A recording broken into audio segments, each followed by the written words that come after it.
Hey everybody, Prepper for the Ages coming at you from my aviary. How are you doing today? I thought I would give you a nice tour of the brooder. So this is the chick brooder.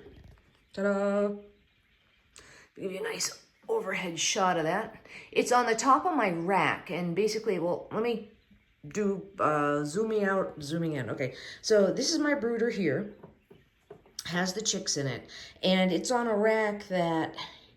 Here's the quail grower, and I have two shelves of quail grower. And so this is the brooder. So as you can see, it has a bar in here. It has a little thing. Here, let me see if I can do this. It has a bar in here. I'm not getting the chicks going. So that's a heat bar, and it heats up the chicks. So it keeps them nice and toasty warm. And since this is week 2, we're starting to figure out that we need to reduce the heat slowly because they're growing in their feathers. So there we go. There's the chicks. Hey, kids. So, and this also has a light. It didn't come with a light. It just, there's a light bulb so that they can have light in there. But they have light 24/7 at this point. It also came with these two waterers. So I put the waterers in there, which isn't bad, but also they came with these little nipples and little cups. So I haven't started the water between the nipples to fill the cups. It comes from the hose. So the hose goes all the way down and goes out this side. Pardon me. Let me shut the door. At this point, they start jumping out and start flying. So, hey kids, how's it going? So basically, I haven't hooked up the hose yet. So basically, this is the, let me see if I can zoom out enough. This is the water reservoir. And easily I can hook up this hose down here to the water reservoir. And actually, here, let me do this. Basically, there's a hose that goes between this one and this one that is right around the corner. So I could hook this up and then hook up this hose. And so the brooder plus the two growers will have water for the, in the little cups for the quail. But, oh, and also for the heater, this is the other end of the heater. So it has an on-off here. It doesn't just turn the light on and off. It turns the whole incubator on and off. And this, let me see if I can get this in focus. Your focus needs more focus. Okay, so, okay, so, come here. Give me focus. Hello, focus. Nope. Let me try to take my finger away. Okay, so this is in, not in Fahrenheit, so you have to finagle with it. So it's supposed to be 95 degrees Fahrenheit, and I think that's around 35 degrees centigrade. So that's what it looks like. And so, and there's a little cord that goes to the wall.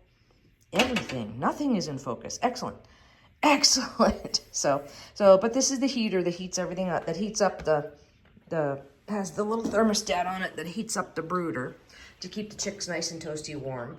And as you can see, the chicks are growing in their feathers. So this is week 2 of the chicks. And the quail chicks, at week 2, you begin to reduce the heat in the brooder so that they can finish growing in their feathers. So when they grow in their feathers, they need less external heat. so you'll see, I turned it down. When I first came in, they were over here under the heater. So, but as I've perturbed them, they're over here next to the water. So there's the brooder. They also came with these little, let me see if I can give you this. They also came with these three little trays here. And the reason why that the trays, let me see if I can do this. The reason why the trays have the little grates on them is like a lot of fowl. And it's also under here. Now you can see, let me do this. The reason why this is on and the other ones have the little grates on them is that, like a lot of chicks and a lot of fowl, they like to kick out their grain and then spoil their grain before they eat it. so yeah. So that's why that's there. And this is, you know, you flip the white part up to fill the bin here. And this whole thing here, oh, is an entire, just that's filled with grain. And it's really funny because I didn't have it filled with grain when I first put the chicks in. And the chicks were so small, they would go through these the little openings here. They would go through the little openings down there and fall into the grain bin that was empty. So for their safety's sake, I put grain in. And they do, basically, it's a game bird starter grower because that has enough protein. So let's talk about feed. So right now they're on the chick starter grower, the game bird chick starter grower. That has enough, it has barely enough protein, but it has enough protein for them to fill out. If you can see this guy. Nope, of course not. So basically it's enough of protein for them to fill out because you want them to get big, you want them to get enough protein that they can turn into adult quail, which is good. They don't need, at this point, this is much better, okay.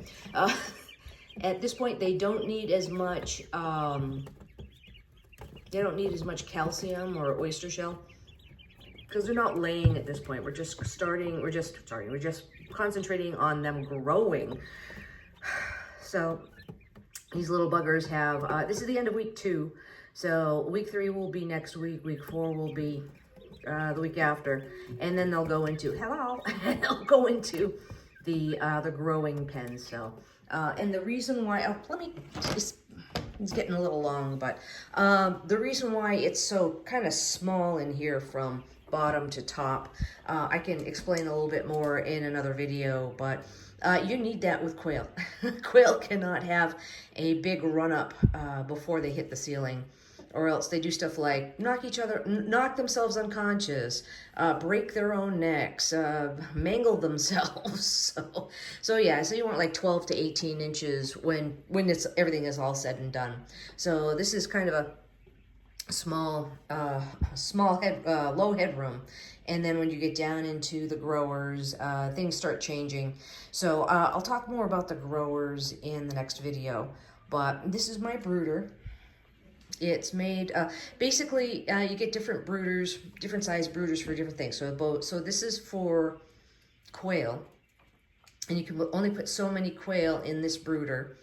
And you have to look at the amount of quail that can be in the brooder at the end. So if you're putting quail in here at the beginning of their lives, basically right after hatching, that's a significant more number head count than at the end of the 4 weeks. So it goes down by half. So you can only put like half if they're older, and but more when they're younger. I could get you the stats on this, but I only have 5 at this point. 6 out of 30 eggs, 6 hatched, 5 survived. Knock on wood. But they're completely, I mean, I'm not gonna say stupid creatures, but they flight easily. They not commit suicide. They have accidents. They're just so, they don't have a lot going up there. So you have to kind of be careful that they don't basically run into walls and fly up into the ceiling and whack themselves and stun themselves or break things.